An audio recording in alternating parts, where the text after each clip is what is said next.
Let's continue our designing an NFA. So NFA example 5. So design an NFA that accepts set of all strings that end with 1. So for example, 1, 0, 1, 1, 0, 1, 1, 0, 1, 1. Again, in NFA, it could be incomplete path, but it accepts all strings that is part of L1. Okay, so let's start with the initial state. And ano yung magiging reason to go to the next state is the value of 1. Okay, end. But the string should be start with 1, ends with 1 rather, and yung mga simula, it could be either 1 or 0. Okay, if we have variable string, so it could be 1, 0, maraming 1, maraming 0. So saan natin i-adjust yung ating design to accept those different lengths. So it will be on A, we're going to introduce a loop. So we don't care how many ones or zeros at the start of the string as long as it ends with 1. So yun ang ibig sabihin ng loop na to. Okay? So example 6. Language 2, set of all strings that contain 0. So we don't care kung nasaan ang 0, nasa unahan, nasa dulo, nasa gitna, or maraming 0. Okay? As long as there is a 0 in our NFA or in our string, it will be accepted. Okay? So the design will be, again, start with the initial state, and it will go to the end state if we have 0. So transition to end state, okay, which is B to 0. Okay, so this is not yet complete NFA that represent our L2. We need to adjust our automaton that will accept any strings. Okay, so that basta merong 0, it will be accepted. Okay, so since any string, we need to introduce loop. So since wala tayo in particular of the location of 0, so we could introduce loop on both state. Okay, so this will be our automaton for language 2. And language 3, set of all strings that start with 1, 0. So this is almost the same as with the previous example. We just add additional state. Okay, so 1, 0, 1, 0, 1, 1, 0, 0 is accepted by this automaton.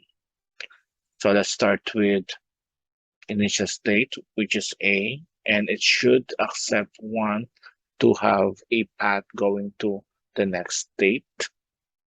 Okay, and then from B to go to the final state, the value should be 0. And after 1, 0, everything will be accepted. So we're going to have a loop in C. Okay, this will be our answer. Okay, there will be no loop in A and B since may specific na 1, 0 ang simula. Okay, so we're gonna change or alter it or include loops. Okay, state example 8. Set of all string that contains 1, 0. Ngayon, we don't care saan ang location. Unlike sa example 7, may specific location. Okay? Dito naman sa example 8, we don't care. Will it be at the middle, at the start, at the end, as long as there is a 1, 0 in our string. So it will be accepted. Okay? So our answer will be based on example 7. Okay, yung basic. Okay, so after 1, 0, kung nagsimula siya sa 1, 0, anything after 1, 0 will be accepted. So dapat may loop tayo kay C. Okay, and there are instances 1, 0 is at the end of the string. So therefore, we don't care with the first few symbols. Kapag ganun ang scenario, kung end 1, 0, still accepted. So therefore, we need to have a loop sa A.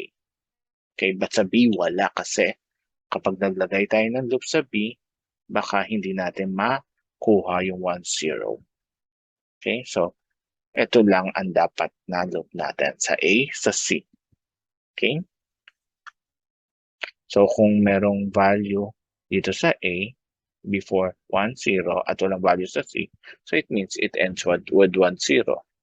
Pero kung walang value sa A, it goes to B kagad and to go to C, and then we have values after that, it just means na nag-start siya sa 1, 0. And if may value sa A, may value sa C, okay, it means at the middle ang 1, 0. So all position is considered on this automaton. Okay, so let's have example 9 naman. Set of all strings that ends with 11. Okay, so almost the same as with 9, with 8 rather. Okay, so accepts 1, go to B, and then accept 1, go to end state which is C. And after C, kung meron pang, not after C, pero dapat nasa dulo si 1, 1. So saan tayo pwede mag-loop para doon sa any length? So it should be on A. Okay?